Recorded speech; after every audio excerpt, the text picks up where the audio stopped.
Welcome to SVR academy. ఇక్కడ మనం current polity సెషన్లో రీసెంట్గా ఎలక్ట్ అయినటువంటి ప్రెసిడెన్షియల్ ఎలక్షన్స్ గురించి ఆల్రెడీ చూసాం. ఇది సెకండ్ టాపిక్ ప్రెసిడెంట్ గురించి. ఇక్కడ ప్రెసిడెంట్కి సంబంధించి ఎలక్ట్ అయ్యారు కాబట్టి కంప్లీట్గా ప్రెసిడెంట్కి సంబంధించినటువంటి ఇన్ఫోని ఇక్కడ చూస్తాం. ఎగ్జామ్ పాయింట్ ఆఫ్ వ్యూలో మనం క్లియర్గా గుర్తుపెట్టుకోవాల్సింది ఏంటంటే అండి, కరెంట్ అఫైర్స్ ఒక వ్యక్తి అయితే కరెంట్ అఫైర్స్ని ఆధారంగా చేసుకొని ముఖ్యంగా చదవాల్సిన విషయం ఏంటంటే దానికి సంబంధించిన చాప్టర్. అప్పుడు మనకి స్టాండర్డ్ కవర్ అవుతుంది, కరెంట్ అఫైర్స్ కవర్ అవుతుంది. దీన్ని నేను కరెంట్ అఫైర్స్ బ్యాక్వర్డ్ లింకేజ్ అంటాను, CBL, current affairs backward linkage. గుర్తుపెట్టుకోండి. సో దీన్ని మళ్ళీ అందరూ కాపీ కొడతారు, మిగతా ఛానల్స్ వాళ్ళందరూ కూడా. సో మనం ఫస్ట్ కరెంట్ అఫైర్స్ని పూర్తిగా తీసుకొస్తే స్ట్రాటజీస్లో కాపీ కొట్టదు చెప్తారు, కానీ వాళ్ళు కరెంట్ అఫైర్స్ మాత్రం ఆ విధంగా చెప్పలేరు అనమాట. సో ఎప్పుడైనా కానీ invention is live, so copy is death. So అది గమనించాలి. So anyway, current affairs backward linkage అనేది మోస్ట్ ఇంపార్టెంట్. రీసెంట్గా వచ్చింది కరెంట్ అఫైర్స్లో ప్రెసిడెంట్. సో ప్రెసిడెన్షియల్ ఎలక్షన్స్ అనేది మనకి కరెంట్ అఫైర్స్ అయితే దానికి సంబంధించిన పాలిటీలో ప్రెసిడెంట్ చాప్టర్ అనేది స్టాండర్డ్ టాపిక్. ఈ రెండింటిని చదివితే మనకి ఎక్కువ మార్క్స్ వస్తాయి. కొంతమంది కరెంట్ అఫైర్స్ చదవండి, బ్యాక్వర్డ్ లింకేజ్ చదవండి, ఓన్లీ కరెంట్ అఫైర్స్ చదువుతారు. అది 20 మార్కులు 30 మార్కులు వస్తాయి అని అనుకోండి, కానీ అదే వేరే విషయం. దానికి సంబంధించి స్టాండర్డ్ చదివితే మనకి ఏంటి ఇక్కడ హింట్ ఇచ్చినట్టు, వాళ్ళు కరెంట్ అఫైర్స్కి సంబంధించి చదవండి, దానికి సంబంధించిన స్టాండర్డ్ కూడా చదవండి, మేము ఎగ్జామ్లో అడుగుతామని హింట్ ఇచ్చినట్టు అనమాట. అది మీరు గమనించాలి. ఎనివే టాపిక్లోకి వెళ్ళిపోదాం మనం. ప్రజెంట్ టాపిక్ మనందరికీ తెలిసిందే, ద్రౌపది ముర్ము ప్రెసిడెంట్గా ఎలక్ట్ అయ్యారు. 15th ప్రెసిడెంట్ ఆఫ్ ఇండియా, 15వ రాష్ట్రపతిగా ఈమె ఎలక్ట్ అవటం జరిగిందనమాట. మోస్ట్ ఇంపార్టెంట్ పాయింట్స్ చూద్దాం.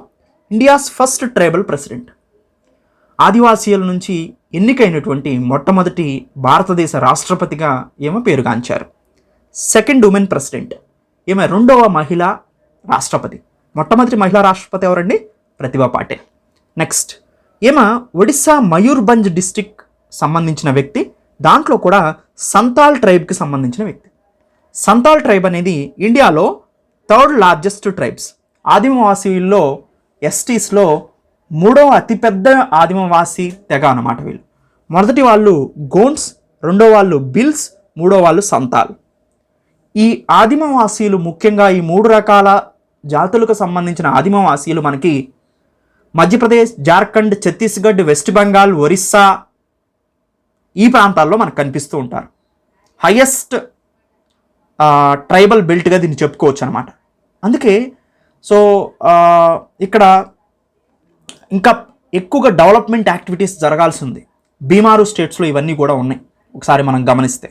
ఎనీవే, అంత ఈస్టర్న్ పార్ట్లో ఎక్కువ ట్రైబ్స్ ఉన్న దాంట్లో అది లో ప్రొఫైల్ ఉన్నటువంటి ట్రైబ్స్ నుంచి ఎన్నిక కావటం ఒక మహిళ అత్యద్భుతమైనటువంటి విషయం, రాష్ట్రపతిగా ఎన్నిక కావటం. సో దీంతో ఇండియా అనేది డెమోక్రసీని, వాల్యూస్ని ప్రొటెక్ట్ చేయటం అన్న ఉద్దేశం మనకు వెళ్తుంది.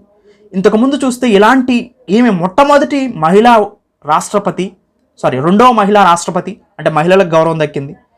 మోస్ట్ ఇంపార్టెంట్, లో ప్రొఫైల్ ఉన్నటువంటి ఎస్టీస్ నుంచి, సామాజికంగా వెనకబడిన ఎస్టీస్ నుంచి ఎన్నికయ్యి, అది సామాజికంగా వెనకబడిన వాటిలో ఇంకా బ్యాక్వర్డ్ ట్రైబ్స్ నుంచి వచ్చినటువంటి మహిళగా ఏమో వచ్చి ఇప్పుడు ఇండియన్ ప్రెసిడెంట్గా అయ్యారు అంటే ఇండియా యొక్క డెమోక్రసీ వాల్యూస్ని అప్లిఫ్ట్ చేసినట్టయింది, అదర్ కంట్రీస్కి కూడా షోకేస్ చేసినట్టయింది. మోస్ట్ ఇంపార్టెంట్ పాయింట్ ఇది. సో మెయిన్స్ ఆన్సర్ రైటింగ్లో ఇవన్నీ కూడా బాగా ఉపయోగపడతాయి మీకు. సో గ్రూప్ 1కి సంబంధించి. సో అసలు ప్రెసిడెంట్ విషయానికి వస్తే ఇండియన్ కాన్స్టిట్యూషన్ ప్రకారం మనం ఎలా ట్రీట్ చేస్తాం? Head of the Indian state. భారతదేశం మొత్తానికి నువ్వు ఎక్కడికైనా పో, బైలాటరల్ మీటింగ్కి వెళ్ళు, మల్టీలేటరల్ అగ్రిమెంట్ కుదిరించుకో, వేరే దేశానికి వెళ్ళు, వేరే దేశంలో అంబాసిడర్లను అపాయింట్ చేయి, వీటన్నిటికీ కారణం ప్రెసిడెంట్. అంటే వేరే దేశాలకి మన దేశానికి సంబంధించి ఎటువంటి అగ్రిమెంట్స్ జరిగినా దాని మీద మొట్టమొదటి సైన్ ప్రెసిడెంట్ ఉంటుంది. సో ఇది మనం గమనించాల్సిన విషయం, most important. First citizen of India. So ఏమని ఫస్ట్ సిటిజన్గా మనం రికగ్నైజ్ చేయడం జరుగుతుంది. ఎలక్షన్ ప్రాసెస్లో ఎలక్టోరల్ కాలేజ్ ద్వారా ఎలక్షన్ ప్రాసెస్ జరుగుతుంది. నేను ఆల్రెడీ ప్రీవియస్ వీడియో చేశాను ఎలక్టోరల్ కాలేజ్ గురించి. చాలా డీటెయిల్గా మీకు బాగా అర్థమవుతుంది ప్రెసిడెన్షియల్ ఎలక్షన్స్ని సెంట్రల్ ఎలక్షన్ కమిషన్ ఎలా కండక్ట్ చేస్తుంది అనే విషయంలో. సో ఎలక్టోరల్ కాలేజ్ ప్రాసెస్ మొత్తాన్ని నేను క్లియర్గా మీకు ఇవ్వటం జరిగింది. దాన్ని కార్డ్స్లో వదులుతున్నాను పైన. సో ఆ వీడియో చూడకపోతే ఒకసారి చూడండి, చాలా బాగుంటుంది, మీకు చాలా నాలెడ్జ్ గెయిన్ అవుతుంది. ఎలక్టోరల్ కాలేజ్లో ఎవరెవరు ఉంటారండి? MPs of both houses of parliament, Rajya Sabha Lok Sabha నుంచి ఎంపీలు ఉంటారు. ఢిల్లీ పుదుచ్చేరికి సంబంధించిన ఎమ్మెల్యేలు ఉంటారు, మిగతా రాష్ట్రాల ఎమ్మెల్యేలు అందరూ ఉంటారు. ఎవరు పార్టిసిపేట్ చేయరు ప్రెసిడెన్షియల్ ఎలక్షన్స్లో. అలా అడుగుతారు ట్రిక్కీగా. Nominated members of Rajya Sabha, Lok Sabha, nominated members appoint అయినటువంటి వాళ్ళు, నియమించినటువంటి వాళ్ళు, ప్రెసిడెంట్ నియమించినటువంటి రాజ్యసభ, లోక్సభ ఎంపీలు పార్టిసిపేట్ చేయరు, ఎందుకంటే ప్రెసిడెంట్ ఎలక్ట్ చేశారు కాబట్టి. తర్వాత అసెంబ్లీస్, సో ఎలక్ట్ అయినటువంటి మెంబర్స్ ఎవరైతే ఉన్నారో, సో నామినేట్ అయిన మెంబర్స్కి సంబంధించిన అసెంబ్లీ నామినేట్ అయిన వాళ్ళు కూడా దీంట్లో పార్టిసిపేట్ చేయరు. తర్వాత మెంబర్స్ ఆఫ్ కౌన్సిల్స్, ఎమ్మెల్సీస్ కూడా దీంట్లో పార్టిసిపేట్ చేయరు. సో కాన్స్టిట్యూషనల్ ప్రొవిజన్స్, రాజ్యాంగబద్ధమైనటువంటి అధికారంలో 54 నుంచి 62 వరకు రాష్ట్రపతికి అనువదించబడ్డాయి. మిగతా ఆర్టికల్స్ కూడా ఉంటాయి. సో అవి వేరియస్, ఇప్పుడు పార్లమెంట్ ఉంది, పార్లమెంట్లో వచ్చే ఆర్టికల్ కూడా ప్రెసిడెంట్కి సంబంధం ఉంటుంది. ఆ సందర్భంలో ఆ ఆర్టికల్స్ని కూడా మనం డిస్కస్ చేయడం జరుగుతుంది అనమాట. నెక్స్ట్ అండి,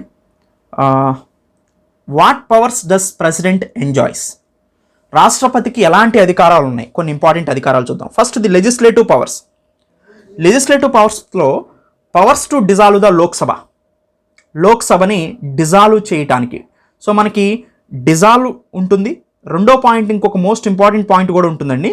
సో మనకి డిజాల్వ్తో పాటుగా డిజల్యూషన్ ఉంటుంది.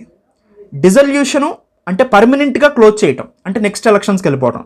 ప్రొరోగేషన్ అంటే డిస్కంటిన్యూ అంటారు, అవునా? డిజల్యూషన్ అంటే పర్మనెంట్ క్లోజరు, ప్రొరోగేషన్ అంటే ఏంటి? డిస్కంటిన్యూ చేసి మళ్ళీ కంటిన్యూ చేయడానికి ఇస్తారనమాట. సో అది మనం గమనించాల్సినటువంటి ఇంపార్టెంట్ పాయింట్. ఎనీవే, ఇక్కడ లెజిస్లేటివ్ పవర్స్లో ఫస్ట్ది power to dissolve the Lok Sabha. So లోక్సభని డిజాల్వ్ చేయగలగాలి. తర్వాత final assent to pass a bill. ఇప్పుడు మనకి పార్లమెంట్లో బిల్ పాస్ అవుతుంది, లోక్సభలో, రాజ్యసభలో, లేదా లోక్సభ ఒక దాంట్లో పాస్ అయ్యే బిల్స్ కూడా ఉంటాయి అనుకోండి, రాజ్యసభ పాస్ అయిపోయినా, అంటే బడ్జెట్ లాంటివి. సో ఇప్పుడు లోక్సభ, రాజ్యసభలో బిల్ పాస్ అయిన తర్వాత అది ఫైనల్ అసెంట్ కోసం ఎవరి దగ్గరికి వెళ్తుంది? ప్రెసిడెంట్ కోసం వెళ్తుంది. Promulgate ordinance when the parliament is not in session. ఎప్పుడైతే చట్టాలు చేయాలంటే ముందు బిల్లును ప్రవేశపెట్టాలి పార్లమెంట్లో. బిల్లును ప్రవేశపెట్టిన తర్వాత బిల్లు 2 సభల్లో పాస్ అయిన తర్వాత ఎవరి దగ్గరికి వెళ్తుంది? ప్రెసిడెంట్ దగ్గరికి వెళ్తుంది. ప్రెసిడెంట్ అసెంట్ చేస్తే ఆ బిల్లుని యాక్ట్గా మారుతుంది, చట్టంగా మారుతుంది అది. అయితే ఈ ప్రాసెస్లో సపోజ్ లోక్సభ, రాజ్యసభ సెషన్లో లేవు, ఇమీడియట్గా ఏదైనా చట్టాన్ని తీసుకురావాలి. అలాంటి సందర్భాల్లో ప్రెసిడెంట్కు ఉన్నటువంటి ఆర్డినెన్స్ పవర్ ద్వారా ప్రెసిడెంట్కు ఉన్నటువంటి ఆర్డినెన్స్ పవర్ ఏదైతే ఉందో, సో ఆ ఆర్డినెన్స్ పవర్ ద్వారా లెజిస్లేషన్స్లో పార్ట్ కావచ్చు అనమాట. సో దాన్ని ఆర్డినెన్స్ని తీసుకొని రావచ్చు. సో దాదాపుగా 6 months 6 days వరకు కూడా, 6 months 6 weeks వరకు కూడా అది ఉంటుందన్నమాట. సో దాని తర్వాత power to summon both the houses of parliament to join the joint sitting. Joint sitting, 2 హౌసెస్ని కలిపి కూర్చోబెట్టాలంటే ఆ పవర్ కూడా మనకి ప్రెసిడెంట్కి ఉంటుంది. Next appointing powers. ప్రైమ్ మినిస్టర్ని అపాయింట్ చేసేది ప్రెసిడెంటే, చీఫ్ జస్టిస్ ఆఫ్ ఇండియాని అపాయింట్ చేసేది ప్రెసిడెంటే, judges of the supreme court, governor of the states, అన్ని రాష్ట్రాలకి గవర్నర్ని, ambassadors to other countries, most important, వేరే దేశాలకి అంబాసిడర్, ఇండియా నుంచి రిప్రజెంటేటివ్ ఎవరైతే ఉన్నారో ఆయన అపాయింట్ చేసేది కూడా ప్రెసిడెంటే, అటార్నీ జనరల్ని అపాయింట్ చేసేది కూడా ప్రెసిడెంటే. మిలిటరీ పవర్స్ చూస్తే అన్నిటికీ కమాండర్ ఇన్ చీఫ్గా ఉంటారు, అంటే 3 ఆర్మ్డ్ ఫోర్సెస్కి కూడా. సో చీఫ్ ఆఫ్ డిఫెన్స్ స్టాఫ్ని, ఇండియన్ ఆర్మీకి సంబంధించినటువంటి చీఫ్ని, ఇండియన్ నేవీ చీఫ్ని, ఎయిర్ ఫోర్స్ చీఫ్ని, 3 అపాయింట్ చేసేది chief of defence staff, 4 appoint చేసేది ప్రెసిడెంటే. దాంతోపాటు వీళ్ళందరికీ హెడ్గా ఉంటారు. సో ఇండియన్ ఆర్మ్డ్ ఫోర్సెస్ మొత్తానికి కూడా కమాండర్ ఇన్ చీఫ్గా వ్యవహరించడం జరుగుతుంది. తర్వాత వేరే దేశంతో, ఏ దేశంతో అయినా కానీ వార్ని డిక్లేర్ చేయాలన్నా, దాన్ని కంక్లూడ్ చేయాలన్నా పీస్ఫుల్గా ప్రెసిడెంట్ నేమ్ మీదే జరుగుతుంది. అది వేరే దేశాలతో సంబంధాలను ఏర్పాటు చేసుకోవడానికి, బైలేటరల్, మల్టీలేటరల్ అగ్రిమెంట్ మీద సైన్ చేయడానికి కూడా ఎవరి అధికారం ఉంటుందంటే ప్రెసిడెంట్ పేరు మీదే అది జరుగుతుంది. పాడానింగ్ పవర్స్, క్షమాభిక్ష. పాడానింగ్ పవర్స్, క్షమాభిక్ష article 72 of the Indian constitution deal చేస్తూ ఉంటుంది. సో క్షమాభిక్ష ప్రసాదించే అధికారం కూడా ప్రెసిడెంట్కే ఉంటుంది అకార్డింగ్ టు ఆర్టికల్ 72, అధికారం 72. అంటే సింపుల్గా ఒక వ్యక్తికి డెత్ సెంటెన్స్ పడింది, సో లేదా జీవిత ఖైదు పడింది, అలాంటి వ్యక్తికి క్షమాభిక్ష పెట్టి రిలీజ్ చేసే అధికారం ప్రెసిడెంట్కి ఉంటుంది. ఎమర్జెన్సీ పవర్స్, మోస్ట్ ఇంపార్టెంట్, అత్యవసర అధికారాలు. అత్యవసర అధికారాల్లో ఎమర్జెన్సీస్లో మనకి 3 types ఆఫ్ ఎమర్జెన్సీస్ ఉంటాయి. నేషనల్ ఎమర్జెన్సీ, జాతీయ అత్యవసర పరిస్థితి, article 352 of the Indian constitution. Next ఇది మనకు ఆల్రెడీ ఇంపోజ్ చేశారు ఇందిరాగాంధీ టైంలో. తర్వాత స్టేట్ ఫైనాన్షియల్ ఎమర్జెన్సీ, దీన్ని ప్రెసిడెంట్ రూల్ అని కూడా అంటారు. Article 356 of the Indian constitution అనేక రాష్ట్రాల్లో ఇంపోజ్ చేయడం జరిగింది ప్రీవియస్ ఇయర్స్లో. Next article 360 most important, financial emergency, ఆర్థిక అత్యవసర పరిస్థితి, దీని ఇంతవరకు ఇంపోజ్ చేయలేదు. అంటే article 352 national emergency, article 356 presidential implement చేశారు కానీ, సో తీసుకొచ్చారు కానీ ఆర్టికల్ 360 ఫైనాన్షియల్ ఎమర్జెన్సీని ఇంతవరకు డిక్లేర్ చేయలేదు అనమాట. Anyway next, can rule individual states or the whole nation at time of emergency. So time of emergency అప్పుడు ప్రెసిడెన్సీకి పూర్తి అధికారాలు ఉంటాయి. దేశం మొత్తాన్ని లేదా ఒక్కొక్క రాష్ట్రాలని కూడా పూర్తిగా అడ్మినిస్ట్రేషన్ చేసే అధికారం ప్రెసిడెంట్కి ఉంటుందన్నమాట. Next, important articles of the Indian constitution. So ముఖ్యమైన అధికారాలు ఏమున్నాయి భారత రాష్ట్రపతికి సంబంధించి?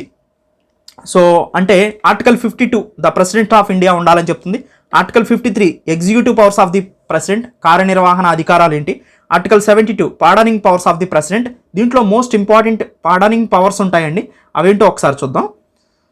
వాటిలో ఫస్ట్ పాయింట్ పార్డన్ అంటే క్షమాభిక్ష ప్రసాదించడం, అంటే లైఫ్ సెంటెన్స్ని కానీ డెత్ సెంటెన్సెస్ని కానీ పూర్తిగా రిమూవ్ చేయడాన్ని పార్డనింగ్ పవర్ అంటారు, article 72 of the Indian constitution. Next point commutation, ఇది కూడా టైప్స్ ఉంటాయండి పార్డనింగ్లోనే, క్షమాభిక్షలోనే కమ్యుటేషన్ అంటారు. కమ్యుటేషన్ అంటే ఏంటంటే హయ్యర్ సెంటెన్సెస్ని లైటర్ ఫామ్లోకి మార్చడం. అంటే సపోజ్ ఒక వ్యక్తికి డెత్ సెంటెన్స్ పడింది, ఉరిదీయాలి, కానీ అతన్ని లైఫ్ ఇంప్రిజన్మెంట్గా మార్చడం. ఒక వ్యక్తికి లైఫ్ ఇంప్రిజన్మెంట్ పడింది, అతన్ని 5 సంవత్సరాల వరకు జైల్లో ఉంచడం కోసం సెంటెన్స్ని తగ్గించడం, ఇవన్నీ కూడా commutation. Remission, reducing the period of sentence. 15 సంవత్సరాల సపోజ్ 10 సంవత్సరాల లైఫ్ ఇంప్రిజన్మెంట్ 10 సంవత్సరాలు పడింది, జీవిత ఖైదు పడింది 10 సంవత్సరాలు, దాన్ని 2 సంవత్సరాలకు తగ్గించడం, ఇది రెమిషన్. రెస్పైట్, సో రెస్పైట్ అంటే సో ఇది కూడా ఒక 10 సంవత్సరాల శిక్షని 1 సంవత్సరానికి తగ్గించడం అని అనుకోండి. ఎప్పుడు స్పెసిఫిక్ రీజన్ ఉన్నప్పుడు, ఎలాంటప్పుడు అంటే ఫిజికల్లీ హ్యాండిక్యాప్డ్ అయినా, లేదా ఆ పడినటువంటి వ్యక్తి ఎవరైతే ఉన్నారో, శిక్ష పడినటువంటి వ్యక్తి ఎవరైతే ఉన్నారో ఫిజికల్లీ హ్యాండిక్యాప్డ్ అయినా, లేకపోతే సపోజ్ ఉమెన్ అయితే ప్రెగ్నెంట్తో ఉన్నా, సో వాళ్ళు నేరస్తులు అయినప్పటికీ కూడా ఇలాంటి స్పెషల్ రీజన్స్ తీసుకొని వాళ్ళ సెంటెన్సెస్ని తగ్గిస్తే దాన్ని రెస్పైట్ అంటారు. Next reprieve. సో రిప్రైవ్ అంటే ఏంటంటే ఎగ్జిక్యూషన్ని స్టే చేయటం. ఇప్పుడు డెత్ సెంటెన్స్ పడాల్సి ఉంది, కొన్ని రోజులు ఆపటం, ఎందుకంటే ఈ మధ్యలోగా అతను ప్రెసిడెంట్కి క్షమాభిక్ష పెట్టమనో లేదా ఆ శిక్షను తగ్గించమనో అప్లై చేసుకోవటం కోసం అవకాశం ఉంటుందన్నమాట. సో ఇవి కీ టర్మ్స్ ఆర్టికల్ 72 పార్డనింగ్ పవర్స్కి సంబంధించి. సో నెక్స్ట్ అండి ఫార్మర్ ప్రెసిడెంట్స్ గురించి ఒకసారి చూద్దాం. ఫార్మర్ ప్రెసిడెంట్స్ గురించి మనం ఒకసారి గమనిస్తే, present Ramnath Kovind 14th presidents of India. So ఇతను 5 years టర్మ్ చేశారు, 2017 నుంచి 2022 వరకు. నెక్స్ట్ ప్రణబ్ ముఖర్జీ, ఈయన కూడా 5 సంవత్సరాలు చేశారు, 13వ president. Pratibha Patil first women president, 12వ ప్రెసిడెంట్. సో ఈమె కూడా 5 సంవత్సరాలు చేశారు, 2017 నుంచి 2012 వరకు. Next doctor APJ Abdul Kalam 11th president. So 2002 నుంచి 2007 వరకు చేశారు. సో తర్వాత కేఆర్ నారాయణ 1997 నుంచి 2002 వరకు, ఈయన 5 years. అబ్దుల్ కలాం గారు కూడా 5 years. నీలం సంజీవ్ రెడ్డి 5 years.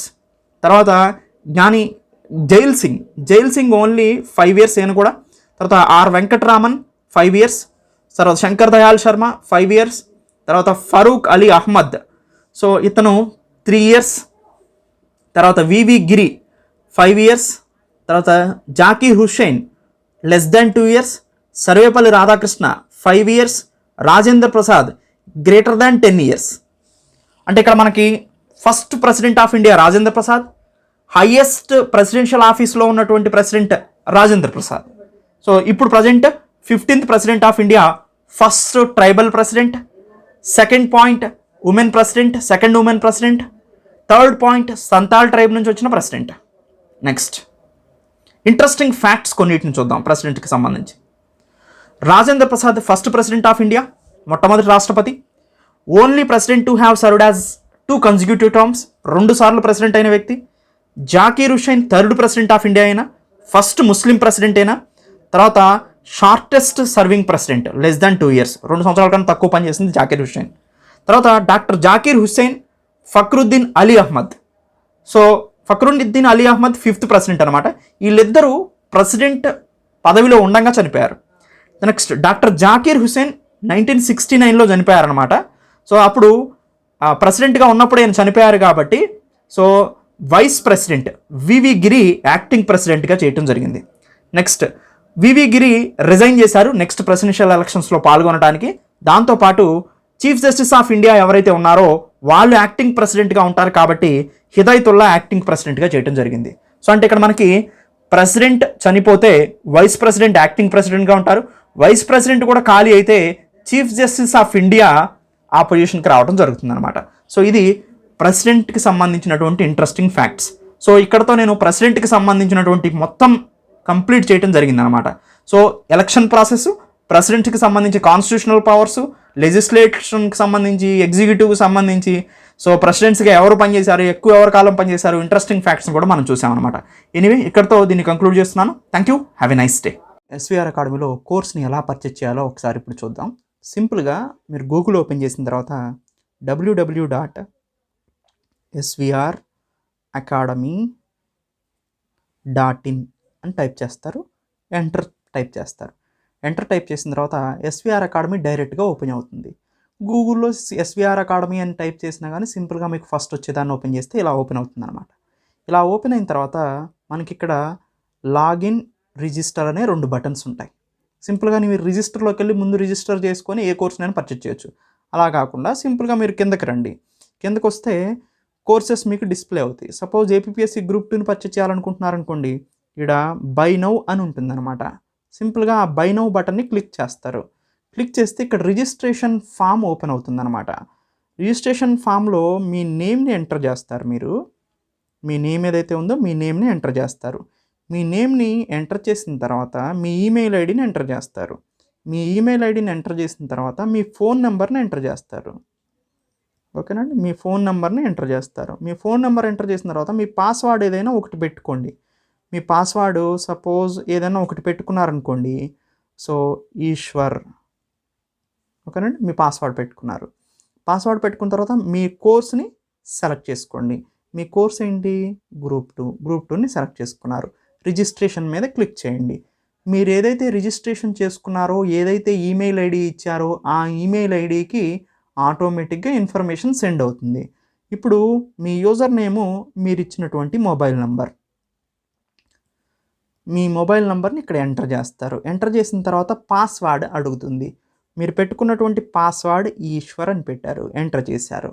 ఎంటర్ చేసిన తర్వాత సైన్ ఇన్ బటన్ని క్లిక్ చేశారనమాట. మీకు ఇలా ఓపెన్ అవుతుంది. ఓపెన్ అయిన తర్వాత యాడ్ అని ఉంటుంది. మీకు ఏ కోర్సులు కావాలో ఆ కోర్సులని యాడ్ చేసుకోవచ్చు. మల్టిపుల్ కోర్సులు కొనుక్కోవచ్చు. కాబట్టి సపోజ్ ఇక్కడ మనం కొనాల్సింది ఏపీఎస్సి గ్రూప్ 2 5000 యాడ్ అని ఉంది. సింపుల్గా దీన్ని యాడ్ని క్లిక్ చేయండి. యాడ్ అయిపోతుంది అనమాట. యాడ్ అయిపోయిన తర్వాత సింపుల్గా చూడండి, ఇక్కడ అమౌంట్ని పే చేయొచ్చు. అవునా, అమౌంట్ని పే చేయొచ్చు. ఈ అమౌంట్ పే ఆప్షన్స్ కూడా చూడండి మనకి. సో ఈ క్యూఆర్ కోడ్ని డైరెక్ట్గా ఫోన్పే నుంచి కానీ, గూగుల్ పే నుంచి కానీ, లేదా ఏదైనా యాప్ నుంచి మీరు స్కాన్ చేసి పే చేయొచ్చు. లేదా ఇంకొక ఆప్షన్ ఏముంది, యూపీఐ ఐడిని ఎంటర్ చేసుకోవచ్చు. లేదా మీరు మోర్ పేమెంట్ ఆప్షన్ మీద, సో ఇక్కడ మోర్ పేమెంట్ ఆప్షన్ అంటే వేరే పేమెంట్ ఆప్షన్ మీద కూడా క్లిక్ చేసుకోవచ్చు. మోర్ పేమెంట్ ఆప్షన్ క్లిక్ చేస్తే credit card, debit card, net banking, wallets, ఓకేనండి, ఇలా డిఫరెంట్ ఆప్షన్స్ ద్వారా కూడా మీరు మనీని పే చేసుకోవచ్చు అనమాట. ఆటోమేటిక్గా మనీ పే చేసిన తర్వాత కోర్స్ అనేది మీకు యాక్టివేట్ అయిపోతుంది.